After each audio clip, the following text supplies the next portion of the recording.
నాయన స్తోత్రాలు తండ్రి, స్తోత్రాలు. సర్వాధికారి సర్వోన్నతుగా మా తండ్రి గారు మీ నామాన్ని ఉన్నాను. వాక్యం నీది నాయన. నిలువబడినటువంటి నేను నీ దాసుడను. నీ మాటలు మాత్రమే పలుకుటకు నా మతిని, నా స్థితిని ప్రభు మీ ఆదరణలోకి తీసుకోండి. నా మాటలు వద్దు నాయన. నా మాటలు నాకే మేలు కాదు నా తండ్రి. నా మాటలు అయితే ప్రభువా అయ్యా వాటిని తీసి పక్కన పెట్టి మీ మాటలు నాకు ఇవ్వండి. నీ యొక్క ఆలోచన ఉండేటువంటి కృపనివ్వండి. బిడ్డలు కూడా వాక్యాన్ని విని వాక్యానుసారంగా ఉండేటువంటి వారుగా ఈ వాక్యం అనేటువంటి విత్తనాలు బిడ్డల హృదయాలు పట్టడానికి సహాయం చేయాలని యేసు నామములో అడుగుతున్నాం తండ్రి, ఆమేన్. హెబ్రీయులకు రాసినటువంటి పత్రిక దేవుని వాక్యం నుండి హెబ్రీయులకు రాసినటువంటి పత్రిక 11వ అధ్యాయం. హెబ్రీయులకు రాసినటువంటి పత్రిక 11వ అధ్యాయం. ఒక లైన్లో నేను ఒక అంశాన్ని పెట్టుకుని ఒక క్రమబద్ధంగా నేను మీకు ఈ ప్రసంగాలు చెప్తున్నాడు. మీరు కూడా క్రమబద్ధంగా దేవుని వాక్యాన్ని గమనించి చూడండి. హెబ్రీయులకు రాసినటువంటి పత్రిక 11వ అధ్యాయం. అందులో చూడండి దేవుని యొక్క వాక్యాన్ని. హెబ్రీయులకు రాసిన పత్రిక 11వ అధ్యాయము దేవుని వాక్యం నుండి 7వ వచనం చూడండి. వచ్చేసి మీకు దేవుని వాక్యము బోధించి మీ పైని నాయకులుగా ఉన్న వారిని ఏం చేసుకోండి. మీరు నిలబడుతున్నమాట. దేవునికి స్తోత్రం. మీకు వాక్యాన్ని చెప్పి మిమ్మల్ని నాయకులుగా ఉన్నటువంటి వారిని మీరు ఏం చేసుకోవాలని చెప్తున్నాడు దేవుని వాక్యంలో. మాట్లాడంటే జ్ఞాపకము చేసుకోండి. వారి ప్రవర్తన ఫలమును శ్రద్ధగా తలంచుకొనుచు ఎవరి విశ్వాసం అనుసరించండి. నీకెవరైతే నాయకుడిగా ఉన్నాడో, ఎవరైతే ఆత్మీయ తండ్రిగా ఉన్నాడో ఆ ఆత్మీయ తండ్రిని మీరు అనుసరించండి. విశ్వాసంలో వారిని చూచి వారు చెబుతున్నట్లుగా మీరు వారి మాటల ప్రకారంగా నడవండి అని దేవుని వాక్యం చెప్తాం. దేవుని స్తోత్రం. హల్లెలూయా.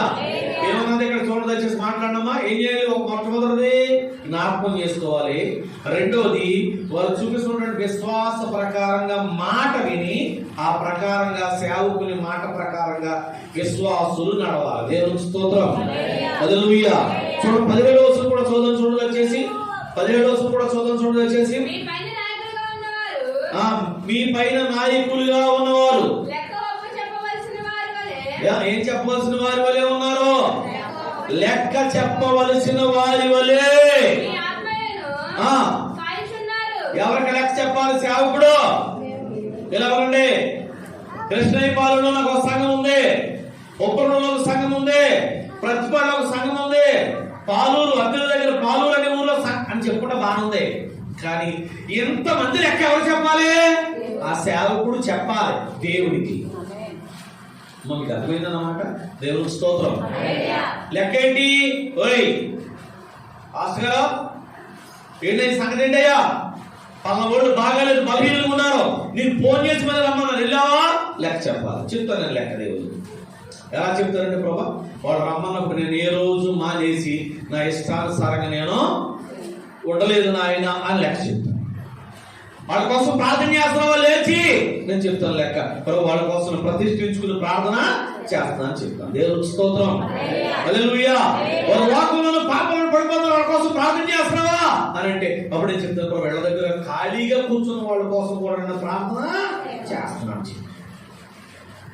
పలవాడు ప్రార్థన చూస్తానా అంటే ముందు ప్రార్థన చేస్తాను, తర్వాత వచ్చి ఏదో సందర్భంలో అయ్యా ప్రార్థనకు రండి అని అడుగుతాను. దేవుని యొక్క నామానికి మహిమ కలుగును గాక. మేము లెక్క ఎవరు చెప్పాలి? ఈ మాటకు సమాధానం చెప్పడం అందరూ. సేవకుడు లెక్క సంఘానికి చెప్పాలా, దేవునికి చెప్పాలా? ఎవరు చెప్పాలి? దేవునికి చెప్పాలి లెక్క. దేవునికి స్తోత్రం. హల్లెలూయా.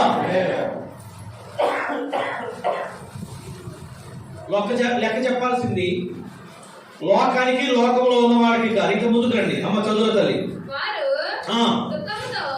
దుఃఖముతో ఏ పని? వారు దుఃఖముతో దేవుని పని చేసిన ఎడల మీకు నిష్ప్రయోజనమే కనుక దుఃఖంతో కాక ఆనందముతో చేయనట్లు వారి మాట విని ఎవరికి లోబడి ఉండండి? దేవుని సేవకులకి లోబడి ఉన్నాడు. దేవునికి స్తోత్రం. హల్లెలూయా. సేవకుడు దుఃఖంతో ఏడుస్తా సేవ చేస్తే ఎవరికి మంచిది కాదా? మాట్లాడండి. ఎవరి కోసమైతే ఏడుతున్నాడో వాళ్ళకి మంచిది కాదు. నేనన్నా మాట బైబిల్లో రాసుందా? అలాగని అమ్మ రాసున్న మాటలేనా? దేవునికి స్తోత్రం. సేవకుడు నీ కోసం ఏడవాలా లేకపోతే నీళ్ళు బట్టి సంతోషించాలా? మాట్లాడండి. సంఘం ఈ రోజున ఎలా ఉంది అంటే, సంఘాలు ఇవాళ దేవుని సేవకుడిని సంతోషంగా సేవ చేయించేటువంటి విధముగా సంఘం ఉండాలి. దేవునికి స్తోత్రం. ఏడిపించే విధంగా, నిష్ఠూరు పెట్టే విధంగా ఇంకో రకం కాదు. దేవుని యొక్క వాక్యంలో నుండి ఈ సందర్భాన్ని బట్టి నేను ఒక చాలా చక్కని విషయాన్ని నేను గుర్తు చేయాలని ఆశపడుతున్నాను. దేవుని యొక్క వాక్యాన్ని చూద్దాం. ఇవాళ నేను మీతో బేతనియా అనే ఊర్లో ఓ కుటుంబం ఉంది. వాళ్ళు నేను మీకు గుర్తు చేస్తాను. దేవుని యొక్క వాక్యం చూడండి దయచేసి. మార్కు సువార్త తీయండి దయచేసి. మార్కు సువార్త తీయడం 11 అధ్యాయం దేవుని యొక్క వాక్యంలో నుండి. మార్కు సువార్త దేవుని యొక్క వాక్యంలో నుండి 11వ అధ్యాయం. 11వ అధ్యాయంలో దేవుని వాక్యాలు చదివే ముందు నేను మీతో ఎలా చెప్తున్నాను. ఎలా చూడండి, నా వైపు చూడండి. బైబిల్ తరం చూద్దరు కానీ తీసే రెఫరెన్స్ అలా ఉంచుకోండి. నా వైపు చూడండి. నా వైపు చూడండి. తమ్ముడు నా వైపు చూడండి. యెరూషలేముకి బేతనియా అనేటువంటి గ్రామం 3 కిలోమీటర్లు ఉంటుంది. ఎన్ని కిలోమీటర్లు? 3 కిలోమీటర్లు. దేవునికి స్తోత్రం. హల్లెలూయా. బేతనియా అనే గ్రామంలో ఎవరున్నారు అంటే, బేతనియా అనే గ్రామంలో మార్తమ్మ గారు, మరియమ్మ గారు, లాజరు గారు, అలాగే ఇంకా కొంతమంది ఉన్నారు కానీ ఫిలిప్ గారు గట్రా కొంతమంది వాళ్ళ సంగతి వద్దు. కానీ ఈ ముగ్గురు సంగతి మనం మాట్లాడుకుందాం. దేవుని యొక్క నామానికి మహిమ కలుగును గాక. ఆమె దేవునికి స్తోత్రం. ఏ ఊర్లో వాళ్ళు? బేతనియా గ్రామం ఉన్నారు. ఎవరు వాళ్ళు? మరియమ్మ, మార్తమ్మ, లాజరు గారు. ఈ మరియమ్మ గారు ఎవరు అంటే, ఈ మరియమ్మ గారు యేసుక్రీస్తు ప్రభువారి తల్లినటువంటి మరియమ్మ గారు కాదు. బైబిల్ గ్రంథంలో మరియమ్మ అనేటువంటి పేరు కలిగినటువంటి స్త్రీలు అనేకులు ఉన్నారు. మార్తమ్మ అనేవారు కూడా ఇంకొందరు ఉండొచ్చు.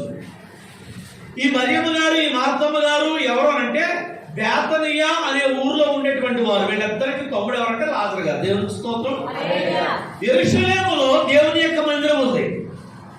యెరూషలేము నుండి బేతనియాకి ఎన్ని కిలోమీటర్లు అంటే చాలా దగ్గరగా 3 కిలోమీటర్లు. మీరు బాగా వినాలి వాక్యం. దేవుని యొక్క నామానికి మహిమ కలుగును గాక.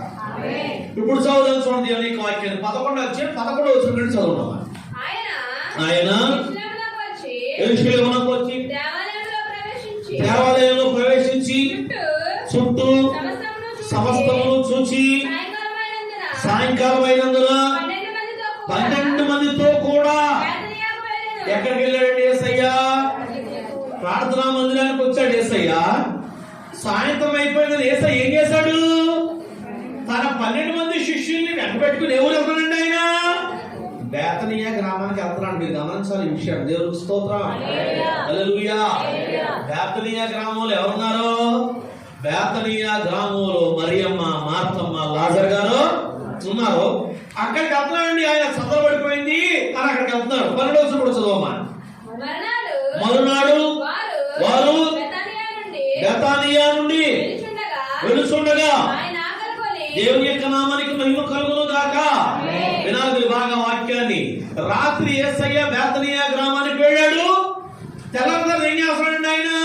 తన శిష్యుల్ని వెంట పెట్టుకుని మళ్ళీ ఆయన తన పరిచర్య కొరకు ఆయన పెడుతున్నాడు. అంటే రాత్రి ఎక్కడ పడుతున్నాడండి యేసయ్య? బేతనియా గ్రామంలో మరియా మార్తమ్మ గారి యొక్క ఇంట్లోనే యేసయ్య పడుకున్నాడు. దేవుని స్తోత్రం. హల్లెలూయా. దేవుని నామానికి మహిమ కలుగును గాక. యేసయ్య ఎక్కడున్నాడు ఇప్పుడైతేని అంటే, ఓయ్ బేతనియా గ్రామం కోసం నీకు తెలుసా అంటే, యేసయ్య ఏం చెప్తున్నాడు? ఊరుకోయే బాబు, నేను ఎక్కువ అక్కడే ఉంటాను, పరిచర్య చేశాను, తిరిగాను, నేను తినడానికి కానీ పడుకుంటానికి కానీ గబక్కి వెళ్ళడానికి ఎక్కడ నాకు ఇష్టం అంటే అదిగో బేతనీయ గ్రామం వెళ్ళిపోతాను. అక్కడ ఎవరన్నా నా కోసం అంటే నా కోసం చూడడానికి లాజరు గారు, మరియమ్మ గారు, మార్తమ్మ గారు నా కోసం ఉన్నారు. దేవుని స్తోత్రం, హల్లెలూయా. దేవుని నామానికి మహిమ కలుగును గాక. మీరు బాగా అర్థం చేసుకోవాలి వాక్యాన్ని.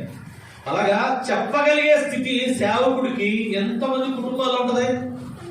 మిమ్మల్ని మాటనా ఇలా చెప్తున్నాను, సూటిగా అన్నాను మీతో. నేను ప్రోడు వెళ్తానండి అంటే ప్రోడు వస్తున్నాను పాస్టర్ గారిని. నేను ఇక్కడ సంఘం ఉంది, ఇక్కడ మీరు అందరూ ఉన్నారు నాకు విశ్వాసులుగా, మీ దగ్గరికి వస్తున్నాను, బాగానే ఉంది. వచ్చి సేవకుడు ఆ ఇంట్లోకి వచ్చి కూర్చుని ఆ ఇంట్లో భోజనం చేసి పడుకునే అంత ప్రశాంతంగా నీ ఇల్లు సేవకుడు కోసం సిద్ధంగా ఉందా? నా మాట మీకు వినపడుతుందా? దేవునికి స్తోత్రం, హల్లెలూయా, హల్లెలూయా. నా మాట మీకు వినపడుతుందా? యేసయ్య ఏమనుకున్నాడు మరియమ్మ మార్తమ్మ గారి కొరకు? నేను ప్రశాంతంగా వెళ్ళి భోజనం చేయడానికి కానీ కూర్చోవడానికి కానీ కొన్ని మాటలు దేవుడి మాటలు చెప్పడానికి కానీ ఇదేనికైనా ఆత్మ సంబంధంగానైనా నేను కొంచెం రెస్ట్ తీసుకుంటానికైనా నాకు ఏది అని అంటే ఆయన ఎక్కడికి వెళ్తాడంటే త్వరపడి ముందు వెళ్ళినప్పటి ఎక్కడికి వెళ్తాడంటే బేతనీయకి వెళ్తాడండి ఆయన. దేవుని స్తోత్రం, హల్లెలూయా. రెండవది యేసయ్య ఇంకా ఎక్కువ ఎక్కడ ఉన్నాడంటే పేతురు గారి యొక్క అత్తగారి ఇంట్లో ఆయన ఎక్కువగా ఉన్నట్టుగా మనకు కనబడుతుంది. దేవుని యొక్క నామానికి మహిమ కలుగును గాక. ఆమె దేవునికి స్తోత్రం. మీకు మాట చూపిస్తాను చూడండి. ఇదివరకు మీరు అనేక సార్లు ఈ మాట మీరు వినొచ్చు, కానీ నేను మీకు మాట చూపిస్తున్నాను చూడండి దయచేసి. మళ్ళీ నేను మీకు చెప్తున్నాను. దేవుని యొక్క వాక్యం చూద్దాం. లోకాసు వార్త, లోకాసు వార్త దేవుని యొక్క వాక్యంలో ఉంది 10వ అధ్యాయం.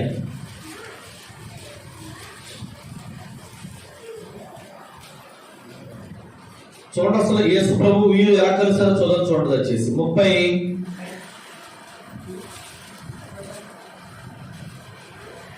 చూడండి వచ్చేసి. అంతటా వారు ప్రయాణమైపోవచ్చుండగా ఏం చేశాడు యేసయ్య? ఒక గ్రామంలో ప్రవేశించెను. మార్తాను ఒక స్త్రీ ఆయనను ఇంట్లో చేసుకున్నట్టు మార్తమ్మ గారు. దేవుని స్తోత్రం చెప్పండి. యేసయ్యని మార్తమ్మ గారు ఏం చేసిందండి? మార్తమ్మ గారు యేసయ్యని ఇంట్లోనికి చేర్చుకుంది. దేవుని యొక్క నామానికి మహిమ కలుగును గాక. హల్లెలూయా. చేర్చుకుని ఏం చేస్తుంది? ఆమెకు మరియా అనేటువంటి ఒక సహోదరు ఉంది. ఈమె యేసు పాదాల యొద్ద కూర్చుండి ఆయన బోధ వినుచు ఉండేది. ఎవరు బోధ విన్నారు? మరియమ్మ గారు యేసయ్య పాదాల దగ్గర కూర్చుని ఆయన చెప్పే వాక్యం అంతా వింటుంది. చూడండి, ఇంకా ముందుకు వెళ్దాం. చూడమ్మ చదువురా. మార్త విస్తారమైన పని పెట్టుకున్న చేత తొందరపడి ఆయన ఎందుకు వచ్చి, ప్రభువా నేను ఒంటరిగా పని చేయటకు నా సహోదరుని నన్ను విడిచిపెట్టినందున నీకు చింతలేదా? నాకు సహాయం చేయమని ఆమెతో నువ్వు చెప్పు బాబు అని అంటుంది యేసయ్యతో మార్తమ్మ గారు. దేవునికి స్తోత్రం, హల్లెలూయా. ఏమంటుంది మార్తమ్మ గారు? ఏమంటుంది? యేసయ్య వాక్యం చెప్తున్న మరియమ్మ గారికి నా వైపు చూడండి. యేసయ్య వాక్యం చెప్తున్న మరియమ్మ గారికి మరియమ్మ గారు ఎక్కడ కూర్చుంది? యేసయ్య పాదాల దగ్గర కూర్చుంది. దేవునికి స్తోత్రం. ఆయన చక్కగా ఆయన ఏ మనసు మీద కూర్చున్నాడో లేకపోతే కుర్చీలో కూర్చున్నాడో నాకు తెలియదు, కానీ ఆ మాత్రం కూర్చున్న వాక్యం వస్తుంది. సేవకుడు వచ్చి ఇంట్లో ఉంటే ఆమె యేసయ్య పాదాల దగ్గర కూర్చుని అంత ఆవిడకి దేవునికి స్తోత్రం. ఆయన వాక్యం చెప్తున్నా ఆవిడ వెంటనే ఇలో మార్తమ్మ గారు వచ్చేయమంటుంది. ఇంట్లో రకరకాల పిండి వంటలు చేసేస్తుంది యేసయ్య కోసం. ఏమో బూర్లు గాలి ఇంకా రకరకాల 4-5 కూరలు వండుతుందేమో ఆవిడ వండి. ఆవిడ అంటుంది, నేను ఒక్కదాన్ని పని చేస్తున్నాను, నీకు నా కోసం బాధ లేదే యేసయ్య? మరియమ్మను కూడా నాతో పనిచేయడానికి పంపించు, చింతలేదా అని మార్తమ్మ గారు యేసయ్యని అడిగితే యేసయ్య ఏమన్నాడు చూడదు చేసి. అందుకు ప్రభు 47వ వచనం. అందుకు ప్రభు మార్తా మార్తా నీకు అనేకమైన పనుల గురించి విచారం కలిగి తొందరపడుచున్నావు, కానీ అవసరమైంది దేవుని యొక్క నామానికి మహిమ కలుగును గాక. అవసరమైంది ఒకటే. అంటే ఏంటి అవసరమైంది ఒకటంటే? అవసరమైంది ఏంటి? ఆగనమ్మా, ఇక్కడ ఆగి నాకు సమాధానం. అవసరమైంది ఏదో రాస్తుంది అక్కడ, అవసరమైనది ఒక్కటే అని రాస్తుంది కదా. ఒక్కటే పైన అంకేసి ఉందా చూడండి, ఎన్ని అంకేసి ఉందమ్మా? రెండేసి ఉందా? కింద పుట్టినోట్లు ఏమన్నా చూడమ్మా,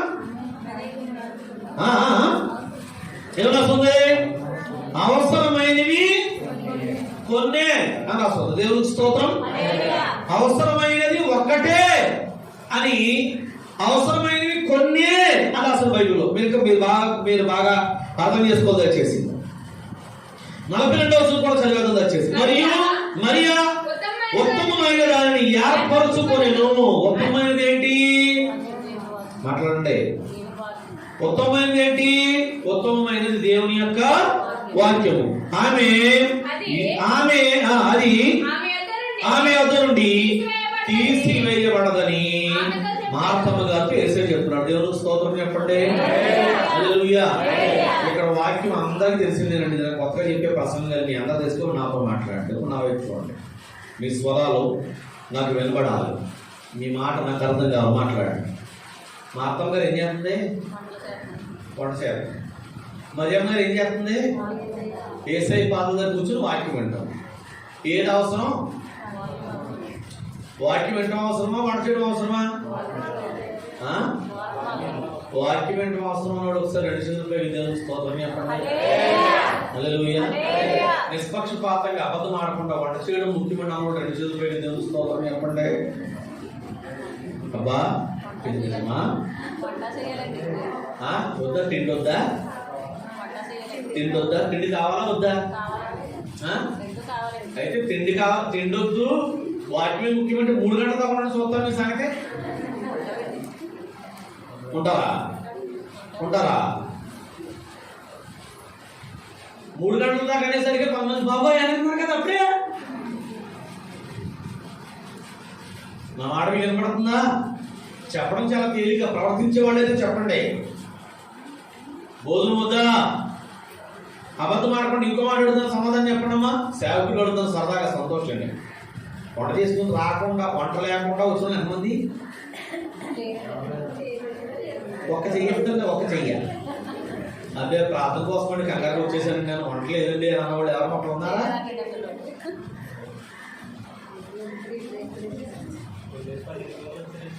వంట చేసుకుని చూడండి అందరూ ఒకసారి చదువుపైకి దేవుని స్తోత్రం ఎప్పుడు సంతోషంగా. హల్లెలూయా. వంట చేసుకుని వచ్చినాడమ్మా, ఇక్కడ వంట చేసుకుని వచ్చిన దేవుని స్తోత్రం చెప్పండి.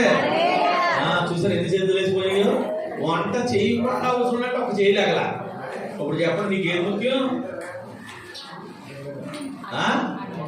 నీకేది ముఖ్యం? ఇక్కడ యేసు చెప్తున్న మాట ఏంటంటే వంట వద్దు అని చెప్పట్లేదు ఆయన. వాక్యం కావాలని, వాక్యం ఒకటే కావాలని చెప్పట్లేదు ఆయన. ఆయన ఏమంటాడంటే అన్ని అనేకమైన పదార్థాలు ఎందుకు వండుతున్నామా? అవన్నీ ఎందుకు? అవసరమైనవి ఏవో కొన్ని మాత్రమే చాలు. నా మాట మీకు అర్థమైందా? మీకు ఇంకా అర్థమవుతుంది. ఒక మాట చెప్తున్నాను అన్నాడు. ఒక అమ్మాయి పెళ్లి చేశాడు ఈ మధ్యన. ఒక ఆయన మమ్మల్ని భోజనాలు పిలిచారు. నాకు ఖాళీ లేక నేనేదో లేట్గా ఎక్కువ వచ్చాను. కార్యక్రమం చూసుకుని లేట్గా వెళ్ళాను అక్కడికి. అమ్మా వినండి,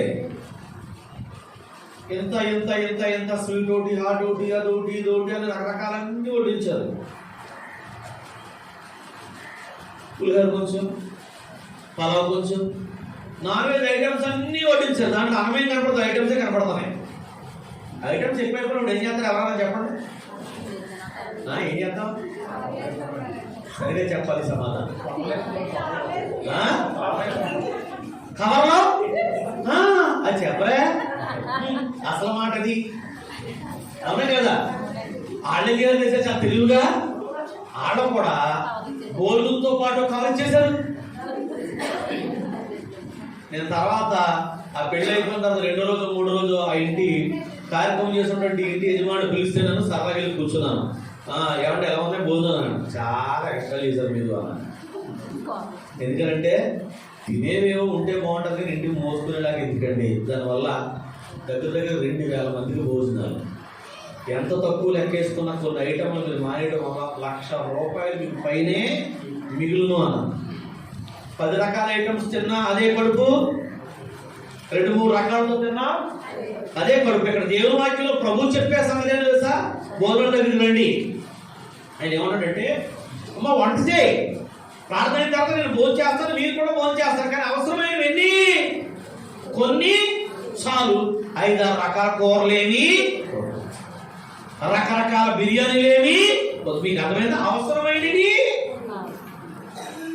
ఎవరికి వాక్యం అక్కడ అవసరమైనవి కొన్నియే అంటే భోజనం వద్దనా? వాక్యం కావాలి, భోజనం కావాలి. అదేంటంటే అది ఎలా కుదురుతుందండి అంటే దేవుని ప్రార్థనకు అడ్డుగా ఆటంకంగా వచ్చే భోజనం ఏమి వద్దు.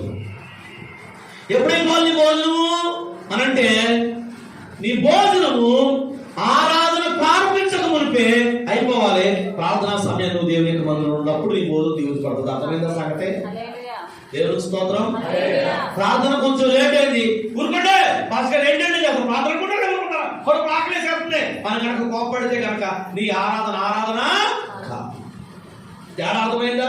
ప్రార్థన అవగానే భోజనం చేస్తాము లేదా? భోజనం చేస్తాం, కానీ దేని తర్వాత?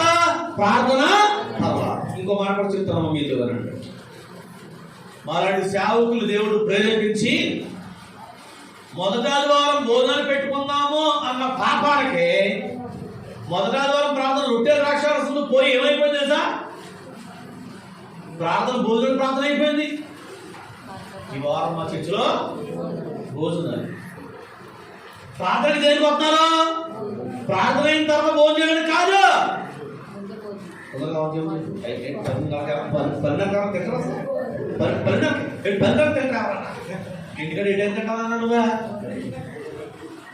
అప్పుడు భోజనం ఏమైపోయిందంటే ఆరాధనా స్థలాన్ని ఆక్రమించేసి అది ఆరాధన నిలబడిపోయింది. ఏది? భోజనం. మీకు అర్థమైందని దేవుని స్తోత్రం. యేసయ్యకి భోజనం వద్దా? భోజనం కావాలి. అందుకే ఆయన ఏమన్నాడు? అమ్మ అవసరమైనవి కొన్ని మాత్రమే, నీవు అవసరమైనవి కొన్ని మాత్రమే చాలు. ఎందుకు అంత విస్తారమైనటువంటి పని నీవు పెట్టుకున్నావు? దేవుని యొక్క నామానికి మహిమ కలుగును గాక. ఆమేన్. దేవునికి స్తోత్రం. హల్లెలూయా. ఇలా కూడా చెప్తాను మీతో అంటే ఇది నేను మీకు అర్థమవడం కోసం చెప్తున్నటువంటి మాట.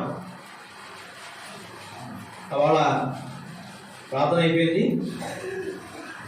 మా అత్తమ్మ గారు వంట చేసేసింది, మరియమ్మ గారు వాక్యం మీద అయిపోయింది ప్రార్థన. అమ్మ దా భోజనం చేయమన్నారు.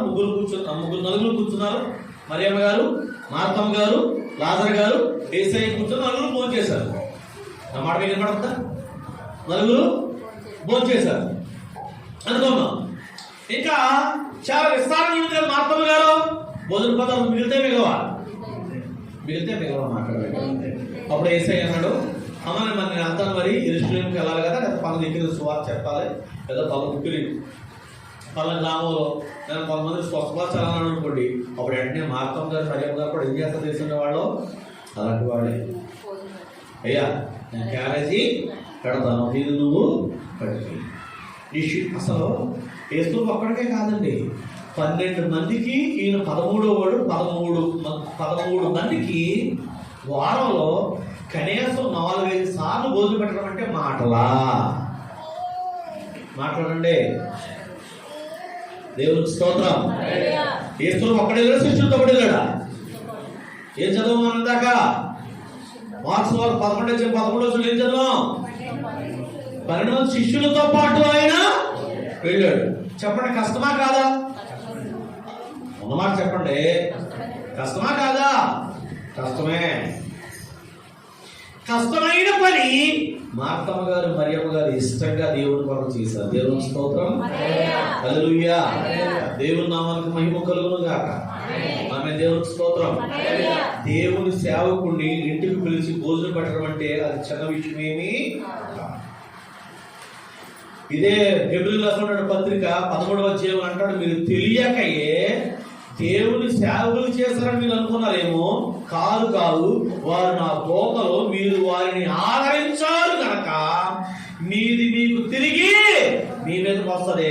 మిమ్మల్ని మర్చిపోవడానికి దేవుడు అన్యాయస్తుడు కాదు రాస్తుంది. దేవుని స్తోత్రం. అంటే సేవకుని ఇంట్లో చేసుకుంటే ఎవరిని చేసుకున్నట్టు? దేవుని దూతను చేర్చుకున్నాడు.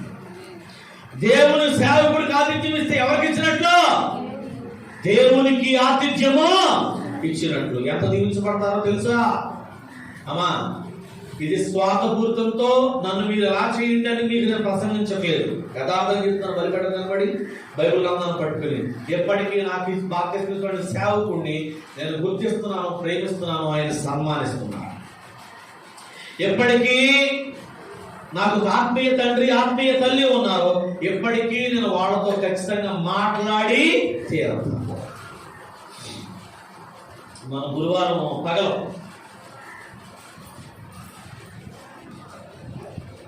కరెక్ట్గా బండిలో ఎక్కుతున్నాడు. మా పాస్టర్ గారు వెనకాల చెప్తుంది, మధ్యాహ్నం మంచిది ఎండ లేట్ అయిపోయింది, ఒక చోటకి వెళ్ళాలి. వాళ్ళేమో రండి రండి ప్రార్థిస్తుంది కానీ నాకేమో లేకపోతే మంచి మంచి చాలా నీరసంగా ఉంది. వెళ్ళి కనీసం భోజనం చేసి చిన్న ప్రార్థన చేసి వచ్చేస్తానమ్మా, నేను నా దగ్గర ఒప్పులేదు అన్నా ఆ పక్కన ఉన్న అమ్మాయితో. అలాగైనా పర్లేదు రండి అని.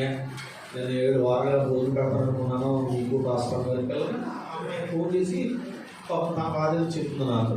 ఈరోజు మా ఆత్మీయ తండ్రి ఫోన్ చేశాడు. వినపడుతున్నమాట. బండి దగ్గర అలా ఆగిపోయి ఎంతో మాట్లాడడం ఆయన దగ్గరగా 10 నిమిషాలతో గంట సేపు మాట్లాడాడు నాకు. ఆ గంట కూడా ఉన్నాను. వినపడుతున్నమాట. అన్నా మీరు ఫోన్ పెట్టండి అన్న, కుదిర్చాను కార్యక్రమంలో ఉన్నాను, నేను తర్వాత చేస్తానంటే కుదురుతుంది. కానీ సేవకుడు చేసినప్పుడు సేవకుడు మాట ప్రకారంగానే వెళ్ళాలి. అంతే. మాకు కొన్ని విషయాలు చెప్పుకోవడం, మేము కొన్ని ఏదో మాకు తెలియనట్టు ఎక్కడ మేము చిన్నపిల్లలాగా ఈ వాక్యం తెలుసా, ఈ వాక్యం ఏదో తెలియనట్లుగా తెలిసినా సేవకుడి దగ్గర ఆ మాట నేర్చుకోవడం ఎంత దీవెనకరమైన విషయమో తెలుసా? దేవుడికి స్తోత్రం. అలా నాకు ఓకే అన్నా, ఇది చిన్న మాట అన్నా, కొంచెం ఎవడైతే మాట్లాడుతున్నా మీతో ఒకసారి మాట్లాడండి ఇస్తే మళ్ళీ ఊరితో 10 నిమిషాలు మాట్లాడాడు. ఆయన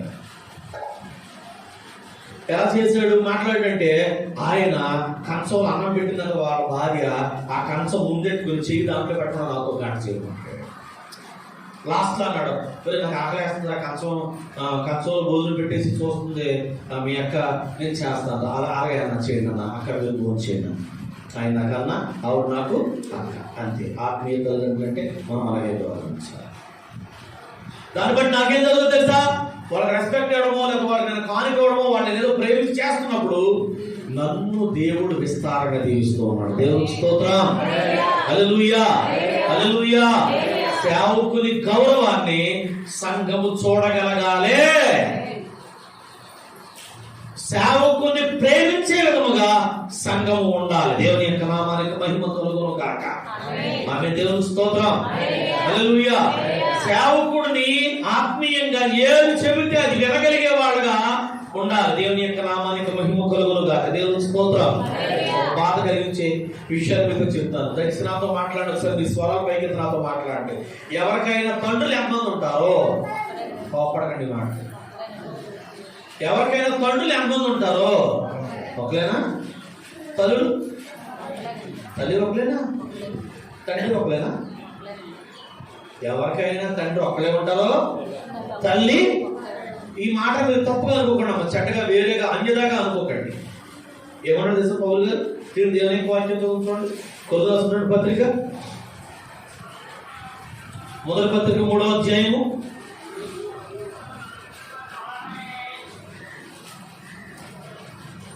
3వ అధ్యాయం 1వ వచనం చదువు చూడండి. వచ్చేసి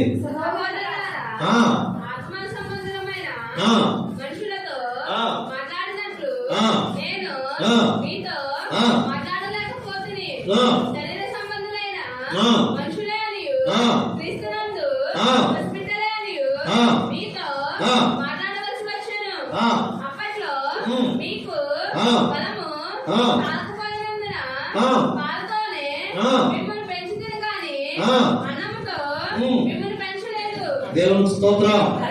హల్లెలూయా. మిమ్మల్ని ఎలా పెంచానని అన్నాడండి?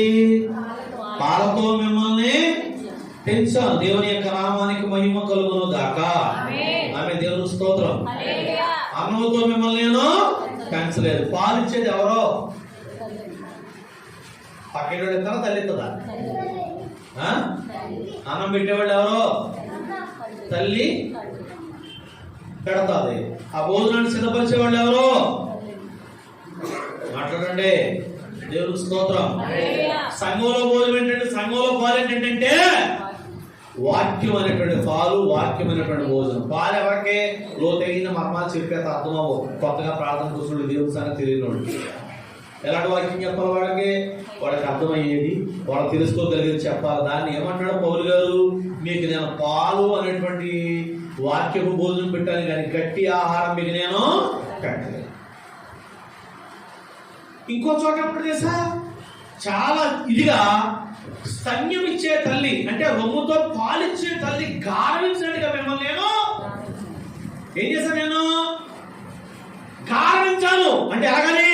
మన పిల్లలకు మనం భోజనం పెడుతున్నాము, అది అమ్మాయి కూర్చోడు తిరిగి అమ్మాయి ఒక్కరిని అమ్మాయి పిల్లలు చెప్తుంది. ఎందుకంటే నీ మాటలు ఎందుకంటే తల్లి ఆ ముక్క, ఆ కూతురు, ఆ కొడుకు చెడ్డదని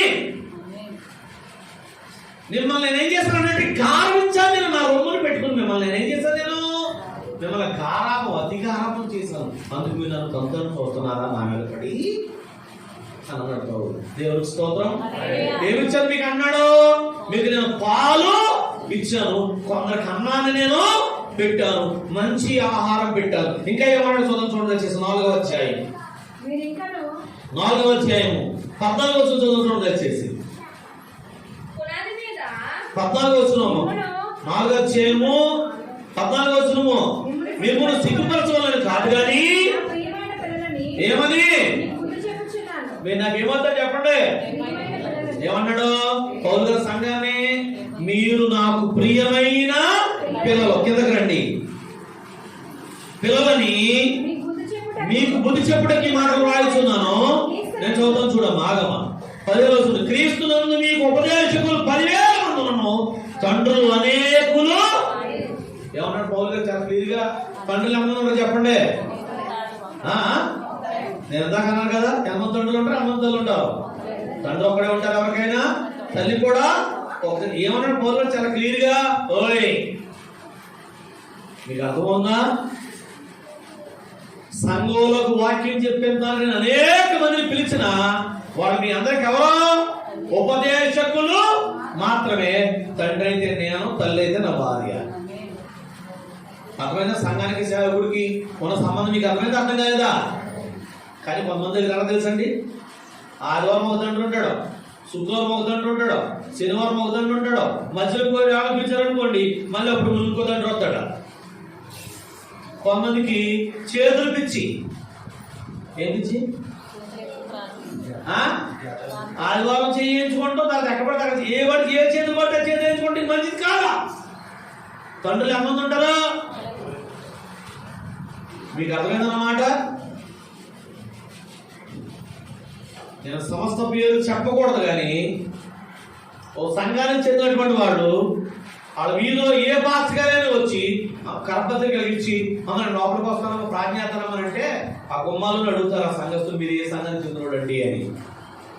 అమ్మ మేము ఈ సంఘానికి చెందినోడు అంటే, అయితే మీరు మా సంఘం కాదండి, ఏమనుకోకండి, మాకు ప్రాధాన్యత పాస్టర్ కానీ మాకు ఉన్నారు, మీరు ప్రార్థన మాకు వద్దండి, మీకు ఏమైనా కావాలని చెప్పండి, మంజీలు అంటే మంజీలు ఇస్తాను, తినడానికి ఏమైనా పెట్టమని పెడతాను, కానీ ప్రార్థన మీరు మాకు వద్దండి. మాకు ఒక ఆత్మీయ తండ్రి ఉన్నాడు, ఆయనే మాకు ప్రార్థన. ఎంతమంది అలా ఉండేవాడు? నిక్కచ్చిగా ఖచ్చితంగా నిలబడేవాడు. నా మాట మీకు వినపడుతుందా? దేవుని స్తోత్రం. హల్లెలూయా, హల్లెలూయా. మీకు ఎలా చెప్తానమ్మా మీరు వినండి, మీకు అర్థమవుతుందని చెప్తాను. మన మాట మీరు అర్థం చేసుకోండి. నన్ను శారీరకంగా కన్నటువంటి తండ్రి ఒక ఆయన ఉన్నాడు నాకు. ఆమె పడుతున్న మాట మీకు శారీరకంగా కన్న తండ్రి ఒక ఆయన ఉన్నాడు నాకు. మా నాన్న ఏం చేస్తారంటే, మా నాన్న లారీ డ్రైవర్. తెలుసా మీకు? మీకు అన్నం తెలుసో లేదో తెలియదు. మా నాన్న లారీ డ్రైవర్ అమ్మా. దేవుని మహాకృప, ఓ సిగరెట్ కానీ ఓ మందు కానీ అలవాటు లేకుండా మమ్మల్ని పెంచాడు. కోపం, విపరీతమైన కోపం, తిడతాడు మమ్మల్ని. ఈలోపు మా పక్కింటి ఒకడు ఉన్నాడు, అతను ఎంఆర్ఓ ఆఫీసులో ఉద్యోగం చేస్తాడు. ఎంఆర్ఓ ఆఫీసులో ఉద్యోగం చేసి కూడా బాగున్నాడు. అని అక్కడికి వెళ్ళి ఇక నుంచి నువ్వు నా డాడీ కాదు, ఇతనే నా డాడీ అంటే ఏమంటారు నన్ను జనాలు? ఏమంటారు నన్ను? ఒరే నీకు వెర్రా మాట్లాడండి, పిచ్చి అంటారా? తండ్రి ఒక్కడే ఉంటాడా? అలాగే ఆత్మీయ తండ్రి కూడా ఎంతమంది ఉండాలి? మాట్లాడరే? అదే లేదండి చెప్తున్నాను వాళ్ళతో అధికారం వెళ్ళిపోతున్నాను. అప్పుడు అడుగుతాడు అనమాట, కొంతమంది గొర్రెలు తక్కువ చూసారా? ఆయన అడుగుతాడు, మరి వెళ్ళిపోత కారణం చెప్పాడు పల్లవ రాజులో. అప్పుడు ఏం చెప్తావు? అక్కడ ప్రత్యేకమైన వాక్యం ఉందండి, ఎందుకంటే గొప్ప పెట్టుకోటి నేను నా సేవకుడు తప్పు చెప్తున్నప్పుడు అక్కడే నువ్వు ఉండాలి, అక్కడికి వెళ్ళమని నేను నీకు ఎందుకు చెప్పాను అని అప్పుడు నన్ను అడుగుతాడు. ఏమయ్యా నువ్వు సరిగా వాక్యం చెప్పలేదా? నేను సరిగా వాక్యం చెప్పాను. వాళ్ళ ఎన్నికలు ప్రార్థన చేయలేదు, వాళ్ళ పర్యంలో చేశాను. చేసి కూడా తప్పేమంటే ఇప్పుడు తప్పేవాడే, చేసి కూడా తప్పేవాడు తప్పేవాడే, తప్పుపోయినోడుగా సేవకుడుగా. మీకు అర్థమైన విషయం? దేవునికి స్తోత్రం. తండ్రులు ఎంతమంది ఉండాలి? అబ్బాయి నాకు 7 రోజులు కాబట్టి వారానికి ఒకళ్ళు చొప్పున నాకు 7 తండ్రులు ఉంటారంటే గనక నీ పరిస్థితి ఏంటో నాకు తెలుసు. మరి అర్థమైంది? అర్థమలేదా? దేవునికి స్తోత్రం. హల్లెలూయా. అమ్మ ఒక మాట చెప్పి ఈ మాటలు ముందుకెళ్ళిపోతాను అంటే ఇలా చెప్తే నీకు అర్థమవుతుంది. ఇంట్లో భోజనం బాగుంటుందా, హోటల్లో భోజనం బాగుంటుందా? రుచికి ఏది బాగుంటుంది? అందరూ చెప్తున్నారండి మాట, హోటల్లో భోజనమే బాగుంటుంది. ఇంట్లో మన భార్య గారు చెమట సిందించేసి ఆ వంటగదిలో కేకేసి పొల్లేసి వండినా అది రుచిగా ఉండదు. ఆడు సొంకాయ లేకుండా వండేస్తాడు వంట, అది రుచిగా ఉండదు. ఇంట్లో మా ఆవిడ నాకు ఏం వండిందంటే వాళ్ళ పప్పుచారే వండింది అంటే సర్వసాధారణంగా అందరూ ఇంటి వండుకొని చెప్తున్నారు, దాంట్లో మనకి ఏం లేవు. కానీ ఏది ఆరోగ్యం? ఇంట్లో ఉండిన పప్పు చారే, చింతపండు చారే, పెరుగు చట్నీయే అయినా అది ఆరోగ్యం. బయట రుచి ఉందే కానీ రుచి నీకు ఆరోగ్యం. బయట ప్రసంగాలు, బయట ప్రార్థనలో నీకు రుచిగా ఉన్న నీ ఆత్మీయ జీవితానికి అది మంచిది. బొర్రలోకి వెళ్ళిందా లేదా? వెళ్ళిందా లేదా? వెళ్తే దేవుని స్తోత్రం చెప్పండి. హల్లెలూయా, హల్లెలూయా. ఎన్ని ప్రసంగాలు అన్నప్పుడైతే మీరు మీకు ఎలా చెప్తారు? ఎలా చెప్తారు మొదలు నాకు కూడా ఇదే అన్నారు అన్న. హైదరాబాద్లో వాడు ఎదుర్చని పని చేస్తున్నాడు అంటే ఫీల్ అవ్వడానికి చెప్తున్నాను అనమాట. అక్కడ ఉదాహరణగా చెప్తున్నాను. హైదరాబాద్లో ఆదివారం అక్కడ ఉన్నాడు. ఆదివారం ఎవరికి వెళ్ళవద్దా? వెళ్ళాడు, వాక్యం అన్నాడు, వచ్చాడు, చెప్పాడు నాకు హైదరాబాద్ ఇంకెళ్ళని ప్రార్థన చాలా బాగుంది. ఓకే బాగుందండి, అంతవరకు వెళ్ళానండి, అంతవరకు. ఎందుకు వెళ్ళావు? సహవాసం కోసం వెళ్ళాను, మీరు దగ్గర లేదు కాబట్టి, సంఘానికి దూరంగా ఉన్నాను కాబట్టి. కానీ తండ్రి ఎవరో మాట్లాడే సతీష్ కుమార్ గారు చర్చికి వెళ్ళారు అనుకోండి, పేరు కూడా చెప్తున్నాను, వేరే అనుకోకండి. తండ్రి అయిపోతాడా? అవుతాడా? నా కూడా ఇది గుర్తెట్టుకోండి బాగా. ఎక్కడైతే మనం ఆదివారం ఆరాధన చేస్తున్నామో, ఎవరైతే రొట్టెలు ద్రాక్షరసం మనకిస్తున్నారో అతను నీకు తండ్రి. గుర్తెట్టుకోండి బాగా ఈ మాట. దేవునికి స్తోత్రం. హల్లెలూయా. దేవుని నామమునకు మహిమ కలుగును గాక. అర్థమైందా మీకు? 4 రకాల అబ్బాయి, ఇక్కడ బాగుంది అక్కడ ప్రార్థన, ఇక్కడ బాగుంది అక్కడ ప్రార్థన, అక్కడ ప్రార్థన, ఇక్కడ ప్రార్థన తిరిగితే నీ ఆత్మీయ జీవితం కూడా పాడైపోతుంది. ఇంకా అర్థమవుతుంది మాట కూడా అంటారమ్మా, వినండి. ఏ సంఘంలో ఉన్నవాడు ఆ సంఘంలో ఉంటే ఎందుకు మంచిదంటే, బయట ఆహారం పాడైపోయినట్టు మీ బుర్ర పాడైపోతుందని చెప్పాను కదా. ఇది ఎలాగంటే, మొన్న మణిమూడి ఇంటి దగ్గర మొదటి వారం 7వ వారం ప్రార్థన, మొదటి వారం ప్రార్థన ఇచ్చినప్పుడు నేను మౌని గారిని కేకేసి, అమ్మ మాకు దిక్కునేలాగా కదా ఏంటిదనంటే జేసీబీసీ అప్పటి ఏదో అని చెప్పుకొచ్చింది. అప్పుడు నేను డౌన్లోడ్ చేసుకుని నేను వింటానమ్మా, దాంట్లో ప్రసంగాలు అని అన్నాను. వింటాను తప్ప చెప్పాను నేను, అమ్మ ఇది మనం వినేవి కాదమ్మా. అమ్మ అవునా కదా? అవునంటే నాకు అర్థమైందని నేను సెలవు విన్నానండి ఆ వాక్యాలు. అయితే మీరు చెప్పేదానికి వాళ్ళు చెప్పేదానికి తేడా చాలా. నేను అది ఎప్పుడో డెలిట్ చేసేసానండి, మీరు అడిగారు కాబట్టి మీతో చెప్పాను అంది. అప్పుడు నేను అన్నాను, అమ్మా మన క్రమం మన పద్ధతి వేరే పడదు, వేరు నువ్వు వేరే దాంట్లో కొడితే నీ గొడవ పాడైపోతుందని చెప్పకముందే తనకు నన్ను మానేసి. ఎంతమంది గ్రహించుకుంటారు అలాగా? నీకు తెలుసా బైబిల్? మీకు తెలుసా తెలీదా? మీకు తెలుసా? తెలీదు. కాబట్టి ఎంతమంది ఉండాలి మీ దగ్గర తండ్రులు? ఒక్కలే ఉన్నారు. దేవునికి స్తోత్రం, హల్లెలూయా. దేవుని నామానికి మహిమ కలుగును గాక. ఈ మాటలని మీకు తెలిసి చెప్తున్నాను తెలుసా? మరియమ్మ, మార్తమ్మ, లాజరు గారు యేసయ్యను ఒక్కడే పట్టుకున్నారు కానీ మళ్ళీ ఇంకొక ఆడే పట్టుకునే మళ్ళీ ఇటువైపు అటువైపు మైండ్లు ఇటు పోవడాలేవి లేవా? మీరు వినండి మాట. ఇంకో మాట అంటారు మాట, కోపంతో చెప్పే మాట కాదు, ప్రేమపూర్వకంతో చెప్పే మాట. మన ఉప్పరుడు గ్రామంలో అతి భక్తి ఉంది. భక్తిలో ఇంకొకటి పైకెక్కి అతి భక్తి ఉంది. అతి భక్తి వల్ల ఏమవుతుందో తెలుసండి? 4 చోట్లకే తిరుగుతాం. పక్కన ఉన్న గ్రామంలో నుండి, గ్రామం పేరు కూడా చెప్పట్లేదు నేను, పాంప్లెట్ పట్టుకొచ్చి ఇచ్చారు నాకు, ఈ పంచి పెట్టండి అని. మీకు ఎవడానికి కూడా నాకు భయం వేస్తుంది ఆ మీటింగ్స్. కారణం తెలుసా? అక్కడ ఏం చెప్తారు తెలుసా? యేసు ప్రభు దేవుడు కాదు, తండ్రి ఉన్నాడు, పరిశుద్ధాత్మ దేవుడు ఉన్నాడు, కానీ యేసు ప్రభు దేవుడు కాదని చెప్తారు. బాబు ఇది ఇస్తే వీళ్ళు ఎక్కడికి వెళ్ళి వింటే ఒకవేళ ఆత్మీయ స్థితి ఏమైపోద్దో అని భయపడ్డాను నేను. నీకేం తెలుసు పాంప్లెట్ ఎందుకు ఇవ్వలేదు? నేనేమో ఇక్కడ చెప్పేది లేదు, నువ్వు వెళ్ళి వేరే వేళ వింటావు అనుకో, ఏమైపోతావు నువ్వు? నేను సంఘంలో ఏం చెప్తున్నాను? అందరూ 2 చేతులు బయట గట్టిస్తూ అవుతుంది చెప్పండి, దేవుని ఆత్మ చేత నింపబడండి, భాషలతో మాట్లాడండి అని ఇలా చెప్తాను మీతో నేను. ఇంకొకరు ఎవరో ప్రార్థన ఎట్టికి పిలిచి భాషలు లేవు బైబిల్లో తెలుసా అని అంటే నీ బొమ్మ ఇది పడింది అది పడింది, అప్పుడు ఏమవుతుంది తెలుసా? నువ్వు ఇటు అటు కాకుండా మధ్యలో మిగిలిపోతావు, ఇటు కాకుండా అయిపోతావు సహోదరుడా. ఎందుకెలా దండం చేస్తా? వాళ్ళ నా కోపమేమి కాదు, నేను చెప్పే బోధ ఒకటే, నువ్వు వినే బోధ ఇంకో 4-5 వినేస్తున్నావు. నీ ఆత్మీయ శరీరము, నీ ఆత్మీయ ఆరోగ్యం ఏమైపోతుందో అనేది నా బాధ. మీకు అర్థమైందా నా మాట? అర్థమైందా అర్థం కాలేదా? దేవుని స్తోత్రం, హల్లెలూయా. నేను ఎక్కడ దాకా కాదు, నా ఇంట్లో సంగతి చెప్తున్నా. మన ఇంట్లో సంగతి, నన్ను కన్నా నా తల్లి మంచి ప్రార్థన పదాలు. ఎంత ప్రార్థన పదాలంటే ఆమె గొప్పగా చెప్పలేదు, మా దేవుడు చూస్తున్నాడు ఈ మాట వింటున్నాడు. మాకెళ్ళి సరగుండిపో అంటే మా పాస్టర్ నాకు అరగుండిపో దిగదు. ఇంకా మా నాన్న కూడా కోపం చెప్పడం నాకగా అన్నబెడదంటే గొప్ప తెలిసి మోకాళ్ళ మధ్య నిండిపోతానంటే అని ఓ బీపీలోనే పోతా చూడడానికి పోయి కోపం చెప్పడం నాకు. దేవుని ఆత్మ పొందుతుంది. ఎక్కడ మా శ్రీరామణి గారు, ఎక్కడ పార్వతయ్య గారు వాళ్ళ దగ్గర తీసుకొని బాప్తిస్తుంది మా అమ్మ. ఇవాళ ఓ సంఘానికి వెళ్తుంది, ప్రతిపాడులోనే అక్కడికి వెళ్ళి ఆత్మను కోల్పోయింది. నేను చెప్పాను 3 వారాల కిందట కూర్చోబెట్టి కోసం చాలా బాధపడుతున్నాను. నిన్ను బట్టి నేను ఎలా మారాను, నిన్ను బట్టే దేవుడు అద్భుతాలు చేస్తున్నాడు, నిన్ను బట్టి నేను ఇలాంటి టైం చేశాను. కానీ నువ్వేమైతే తెలుసా? దీంట్లో తొలగిపోయి కనీసం అల్లెలు కూడా చెప్పడం మానేసి, స్తోత్రం అన్న మాట కూడా చెప్పడం మానేసి, నువ్వు ఇదిగో ఈ బోధలో పడిపోయావు అంటే కూర్చొని నడిచింది గంట నా దగ్గర.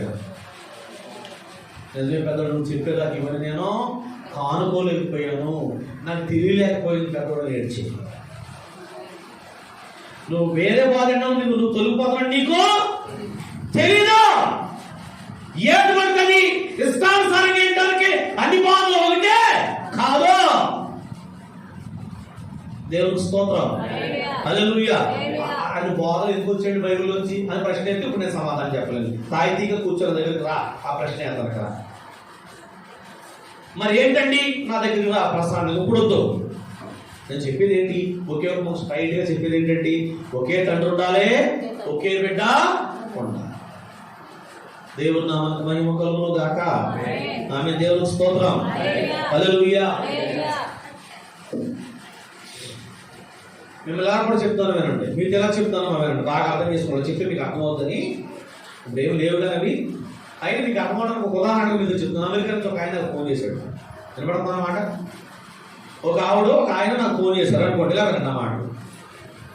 పాస్టర్ గారు మిమ్మల్ని నాకు మీ నెంబర్ నాకు పల్లవాడు ఇచ్చారండి అని ఆయన లేదా ఆవిడ ఇంగ్లీష్లో మాట్లాడి, మీరు మీ సిద్ధాంతం ఏంటి అంటే నేను చెప్పాను, అమ్మ మా సిద్ధాంతం ఏంటంటే తండ్రి కుమారుడు పరిశుద్ధాత్మ త్రియేక దేవుడు నేను నమ్ముతాను, నా సంగతి అదే చెప్తానమ్మా. వాక్యాలు అదే ఉంది కదా అన్నాను అనుకోండి.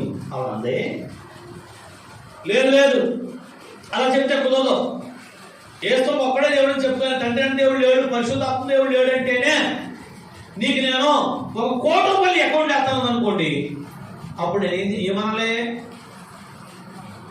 మాట్లాడే, నీ సిద్ధాంతం మాతో కుదరదమ్మా, నువ్వు డబ్బులు ఇస్తే లేకపోతే 1 కోటి రూపాయలు అంటే మాట్లా అని మనసులో అనుకుని మార్చేద్దానమ్మా, నా బోర్డు మార్చేద్దాను, నా విశ్వాసం కూడా ఈ విషయం చెప్తానమ్మా, మీరు వస్తున్నప్పుడు అన్ని చూపిస్తానమ్మా రండి, మీకు 1 కోటి రూపాయలు అకౌంట్ వేస్తున్నాను అనుకోండి, అప్పుడు నేను ఏమైపోతాను?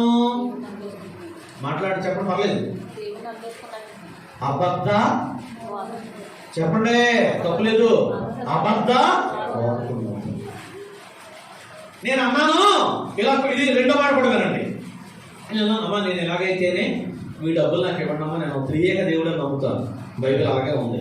కానీ మీకు నేను ఎన్ని వాక్యాలు చెప్పండి, నేను రెఫరెన్స్ మీకు చూపించి మీతో వాడేస్తాను అన్నప్పుడు ఆవిడందే, అలాగైతే నేనేమో నీతో నాకు సంబంధం లేదు, నా ఫోన్కి ఇంకెప్పుడు నువ్వు ఫోన్ చేయకు, నేను కూడా ఇంకెప్పుడు ఫోన్ చేయను, ఫోన్ పెట్టేస్తాను అనుకోండి, ఆవిడ కూడా ఎలా ఉన్నట్టు లెక్క?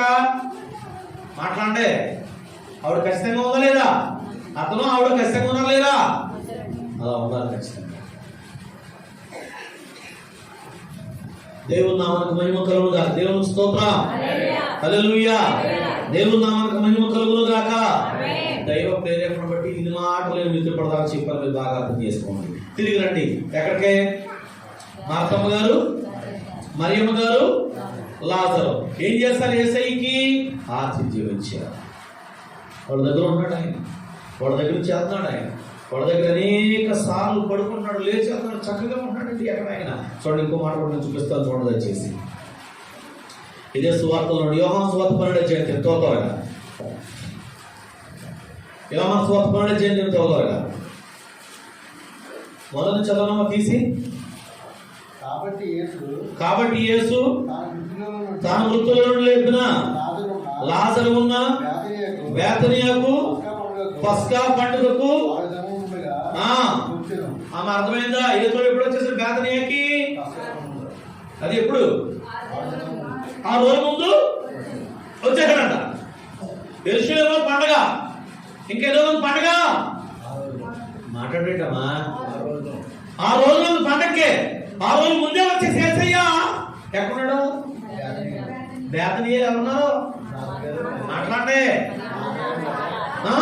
ఎక్కడికి వచ్చేసాడు 6 రోజుల ముందు? బాబు పండగ ఎప్పుడు కదా, మాస్టర్ ఏంటి వేసుకుని పెట్టి 10 మంది శిష్యులు వేసుకుని వచ్చాడు 6 రోజుల ముందే. 6 రోజులు మనం టిఫిన్ పెట్టాలి, మధ్యాహ్నం భోజనం పెట్టాలి, రాత్రి భోజనము. కష్టమా కాదా? ఒక మాట పెట్టండి చెప్పండి, కష్టమా కాదా? కష్టమా కాదమ్మా? కష్టమే. వచ్చేస్తే మరి మార్తమ్మ గారు మరియమ్మ గారు ఏం చేయాలో చూడండి వచ్చేసి. ఏం చేసింది మార్తమ్మ? పరిచారము కాదు, ఉపచారం. ఉపచారం అంటే ఆవిడ డబ్బులు ఖర్చు పెట్టి ఆయనకి ఏదైతే అవసరమో, శిష్యులకి ఏదైతే అవసరమో ఆ భోజనం వండపెట్టింది, బట్టలు ఉతికిపెట్టింది, అన్ని పనులు చేసింది. ఉపచారము. 2 చేతుల పైన దేవునికి స్తోత్రం చెప్పండి. హల్లెలూయా, హల్లెలూయా. ఉపచారము చేయడం మాత్రమే కాదు మార్తమ్మ గారు, ఇంకా కిందకంటే ఏం చేస్తుందో చూపిస్తాను చూడదా చేసి.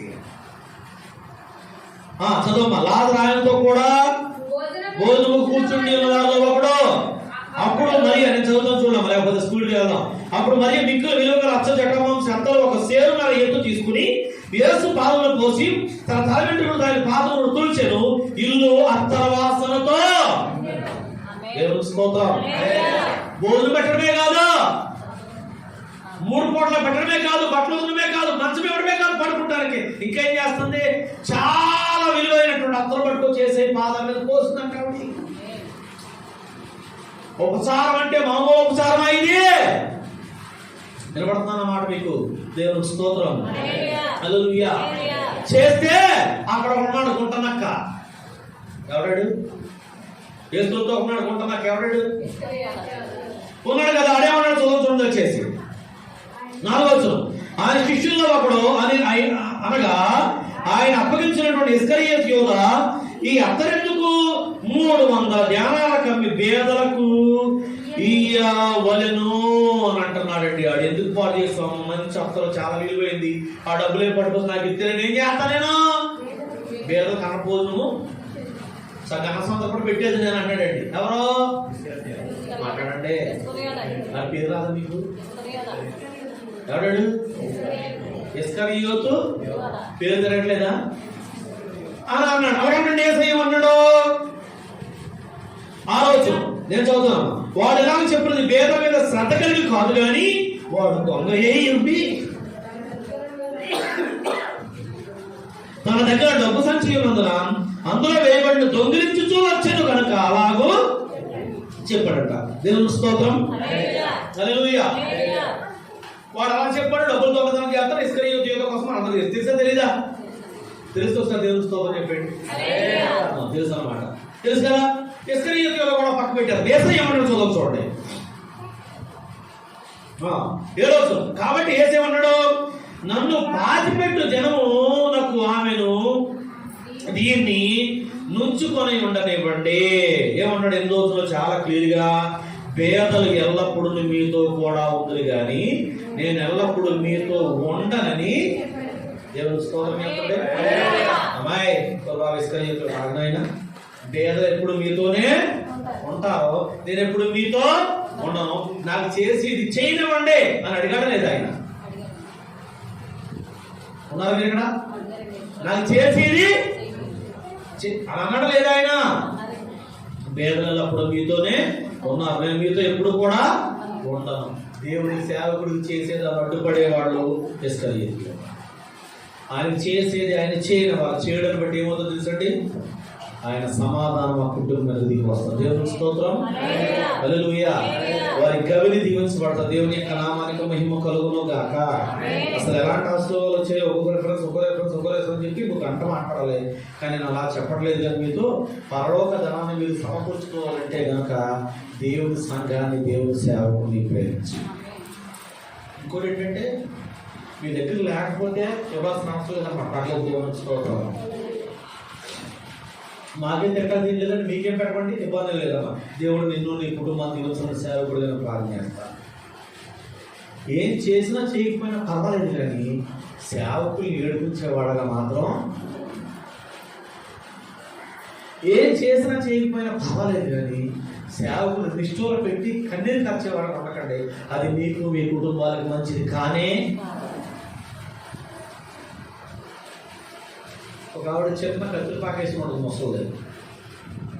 అట్లా ఆ అమ్మాయికి ఫోన్ చేసి చెప్పిందంట, అయ్యగారు మన ఊరు వస్తున్నారు, వెళ్తున్నారు, భోజనం పెట్టలేకపోయినా అంటాడు. వాళ్ళ అమ్మాయి సంగయ్య గురించి నాకు ఫోన్ చేసి, అయ్యగారండి మా అమ్మాయిలా బాధపడుతుందండి, మీరు వండితే తింటారో బాధపడుతుందని ముసలి బాబు ఒకటే ఉండాలి అని అంది.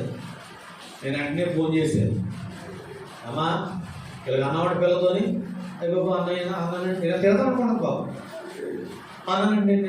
నేనంటే ఇప్పుడు వచ్చి మా ఊరు చెప్పే 3 సంవత్సరాలు వస్తాను, మీకు ఏ పూట భోజనం పెట్టలేదు కదండి అని అందరు. లేదమ్మా ఏ వాళ్ళు నువ్వే వంట చేయి, ఆదివారం నువ్వే వంట చేయి, పదవాళ్ళు భోజనం చేస్తానని చెప్పాను, వాళ్ళు నాని మనం వచ్చేవారు చేస్తారు అని ఫోన్ చేసి చెప్పాను. కాలు వెళ్ళేసరికి మన దగ్గర డబ్బులు పెట్టే చిన్న చేప పట్టుకొచ్చింది, వండింది, భోజనం చేశాను.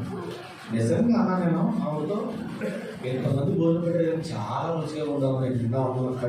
కావడించుకుని నా తల్లి కంటే పెద్ద వయసు ఆవిడది, కావడించుకుని అమ్మ ఉన్నామన్న దేవుడు నేను దీవించునుగా. ఏం జరుగుతుంది తెలుసా? వాళ్ళ అమ్మాయి ఎయిర్పోర్ట్లో పడిపోయింది దుబాయ్ అయిన తర్వాత. 3 నెలలు అయితే చచ్చిపోతామని ఆ ఇంట్లో టికెట్ తీసి పంపించేశారు ఈ మనిషిని. ఆలయం చేత తెలుసా, ఫుల్గా తాగేసి ఊరంతా పరిగెత్తించుకోవడం. అయ్యో భోజనం చేసి ప్రార్థన చేసిన తర్వాత తండ్రి పడిపోవడం, మందులు వాడేది మానేసింది. దేవుడు స్వస్థపరిచేశాడు. ఆ మందు అవి కూడా వచ్చి మందులోనే వచ్చి వాక్యమని 2వ వారం మా బాప్తిజం ముందు చెప్పాను, మీకు మందు కూడా వచ్చి రాని బాప్తిజం మనడమ్మా అని చెప్పాను. 2 వారాలు బాప్తిజం మారిపోతుందండి. నేను చెప్పేది నా స్వలాభం కోసం చెప్పట్లేదమ్మా.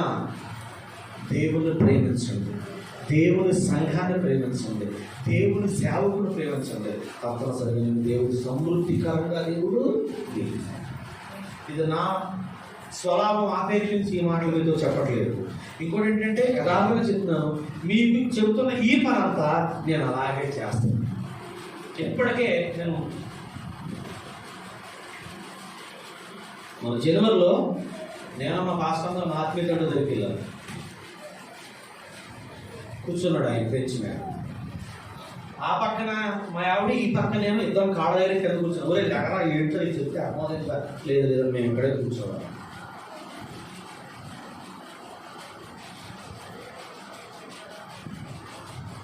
సేవకుడు కాళ్ళు పట్టుకుని మేము మీ ప్రార్థన వల్ల మాకు ఎంత మేలు జరిగిందని అంటే మేము ఎంత దీవించబడ్డామో, నేను దీవించబడతాను. అది మీకు జరగాలని చెప్తున్నాను తప్ప మీరేదో నాకేదో స్వలాభంతో అపేక్షించి నేను ఈ మాటలు మీతో నేను దీవించబడుతున్నా. నిజంగా మీరు 2-3 సంవత్సరాలు దేవుడిని చాలా దీవిస్తున్నాను. దేవుడు దీవిందంటే బంగారం ఏమన్నా ఇంట్లో, బ్యాంక్ బ్యాలెన్స్ ఏముందా? కాదు. అవసరాలన్నింటి ప్రభువు తీరుస్తున్నాడు. దేవుని మహాకృప నా బండి పెట్రోల్ నాకు ఏ రోజు ఆగిపోలేదు. దేవుని మహాకృప నాకు ఏనాడు ఏ పూట నా నోటికి తిండి తక్కువ కాలేదు. ఇంకొక దేవుని కృప ఏంటంటే ఈ చేయి చాచి ఇంకొకరు పెట్టేలాగా దేవుడు. అంతకంటే నాకు ఇంకేం కావాలి? మేడలో మీకు మా ఎవరికి 7 వారాల నగలం అవసరం లేదు. నీకు అవసరమైన దాన్ని దేవుడు నీకు అనుగ్రహిస్తే కాబట్టి మీ పైన నాయకులుగా ఉన్నటువంటి వారికి లోపడండి. మీ పైన నాయకులుగా ఉన్నటువంటి వారిని ప్రేమించండి. మీ ప్రతి బియ్యం పెంచాలి. మీ ప్రతి రూపాయి దీవించబడుతుంది. కళ్ళు మూసుకొని ప్రార్థించాలి. నా మాట, నా వాక్యం మీ మనసులకు తగిలితే అంత పరిచయం చేశారని ఆయన మరియమ్మ మార్తమ్మ.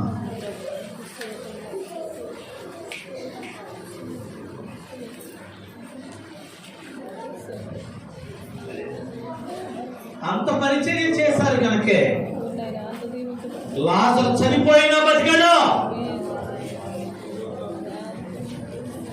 చనిపోయిన మనిషి బతకడం అంటే మామూలు విషయమా? నీ ఇంటిని కూడా దేవుడు జీవమగిలినటువంటి ఇల్లుగా దేవుడు మార్చబోతున్నాడు. మార్తమ్మలాగా మారిపో, మరియమ్మలాగా మారిపో, లాజరులాగా మారిపో. ఈ పగటికాల సమయంలో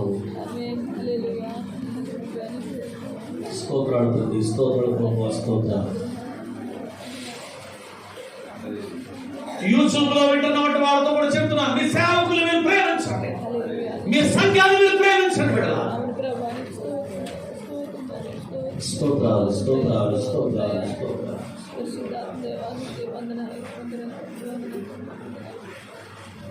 సర్వోన్నతుడా, సర్వాధికారి, కృపామయుడా, ప్రేమస్వరూపి మీ పరిశుద్ధ నామమున ప్రభువా మా ప్రార్థన ఆలకించండి, అంగీకరించండి, బలపరిచి మీరు వాడుకోండి.